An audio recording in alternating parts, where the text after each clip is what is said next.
How much space is truly enough? Does your home meet your needs, or could it be more or even less? Here in Canada, we're accustomed to larger homes compared to much of the world, but that raises an important question. What does enough actually mean? As global trends highlight stark differences in home sizes, it's worth rethinking our perception of adequate space. Are we prioritizing comfort and culture over sustainability and practicality? Let's explore the trends shaping house sizes worldwide and challenge the idea of what it truly means to live comfortably. Canadians are living in some of the largest homes in the world. There's no doubt about it. With an average home size of nearly 2,000 square feet, we're far ahead of places like the UK or Hong Kong, where homes are a fraction of that size. But here's the question. Is all that size actually necessary, or are we just paying for what we want rather than what we need? This isn't just about comfort or aesthetics. It's about culture, sustainability, and the rising costs of maintaining these massive spaces. If we don't start reevaluating how much space we really need,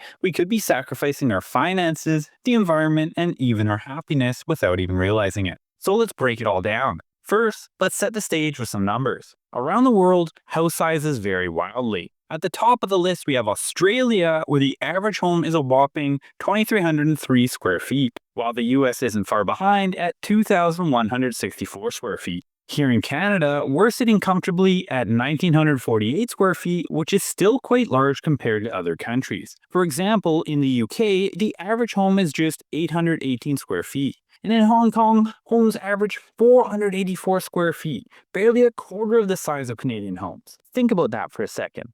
If you had to live in 484 square feet, what would you keep? What would you let go of? It's a fascinating question because it forces us to consider what we truly need versus just what we want. Now, why are homes in Canada so large compared to other places? A big reason is space.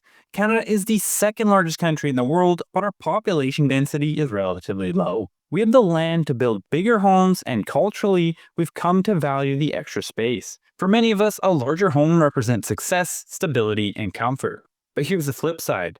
Bigger homes aren't always better, especially when it comes to sustainability. A larger house requires more materials to build and more energy to heat and cool. Even with modern energy-efficient technologies, the environmental footprint of a large home is significantly higher than that of a smaller one. Let me give you a real-world example. In the US, the average home size has increased dramatically over the last 50 years. Back in the 70s, it was about 1,500 square feet, while today it's over 2,000 square feet. That's a lot more space to heat, cool, furnish, and maintain. The same trend is happening here in Canada. Over the years, our homes have grown larger, even as family sizes have gotten smaller. Speaking of family size, let's talk about how much space we have per person. In places like Hong Kong, the average person has just 161 square feet of living space. That's like living in a single room. Meanwhile, in Canada, most of us have far more space per person. But does having more space actually make us happier? That's a tricky question. Minimalists like Graham Hill argue that less is more. He lives in a 420 square foot apartment in New York City and says it's all he needs. He's got clever storage solutions, multifunctional furniture, and a streamlined lifestyle. It's an inspiring idea, but it's not for everyone. Critics point out that his frequent travel might cancel out the environmental benefits of living small. So where do we draw the line? How much space is enough? For a lot of us, the answer depends on our lifestyle. If you have a family, you probably need more space, but for singles or couples, a smaller home can often feel just right, especially with good design and organization. Let's circle back to Canada for a minute. Our homes may be large, but they're also becoming more energy efficient. New builds often include better insulation, high-performance windows, and energy-saving appliances. These features can help offset the environmental impact of a larger home. However, not every home in Canada is new. Many older homes lack these modern efficiencies, and upgrading them can be costly. So what can we do?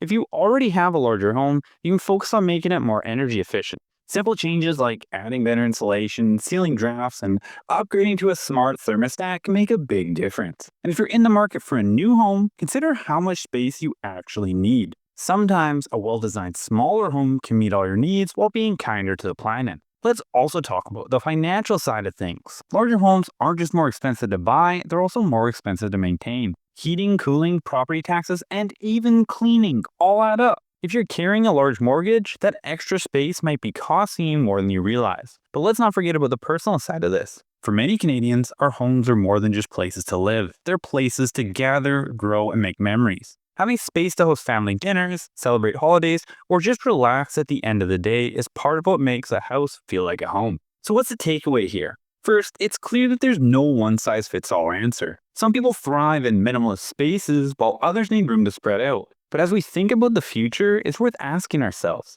how much space do we actually need to live comfortably and sustainably? Now it's your turn. How much space do you think is enough? Could you live in a 484 square foot home like those in Hong Kong? Or do you feel like 1,948 square feet is just right? Let me know down in the comments. Along those lines, I actually had an interesting interaction recently with a client who originally came from Hong Kong, but his wife was from BC. They were currently living in a condo, and he just happened to be at home while the showing was ongoing, and his wife had basically said she wanted more space and she needed a yard, whereas he was completely happy with the condo space they were already living in. Now, it was really interesting to me because it showed that your life experiences really shape your perspective. He was more than happy to live in that condo because realistically, it was probably larger than the space he was previously living in when he was living in Hong Kong, whereas the wife, who was born and raised in BC, had a much larger home and a backyard, and that's kind of just what she expected. And this is often a common topic of discussion amongst individuals who live here who maybe can't afford a single-family detached home because of the prices, especially here in the greater Vancouver area. And a lot of people feel like they are realistically entitled to that space, whereas unfortunately, that's just not how the world works. But it's a question that I'm often asking myself. How much is really enough? How much do we really need? But at the end of the day, that's something only you're going to be able to answer. And if you want more space, there are other areas that you can always move to for cheaper. However, if you're somewhere that prices are expensive, that's just something you're unfortunately going to have to deal with. Because it all comes down to supply and demand, and that's how the world works. And on that note, if you are thinking about buying or selling in my marketplaces of Surrey, Langley, and the rest of the Fraser Valley here in BC, or you just want to chat about real estate, you can scroll down and click the first link in the description to book a call with me and a time that works best for you. Thanks so much for watching. Make sure you check out another video on my channel before you get out of here, and we'll see you in the next video.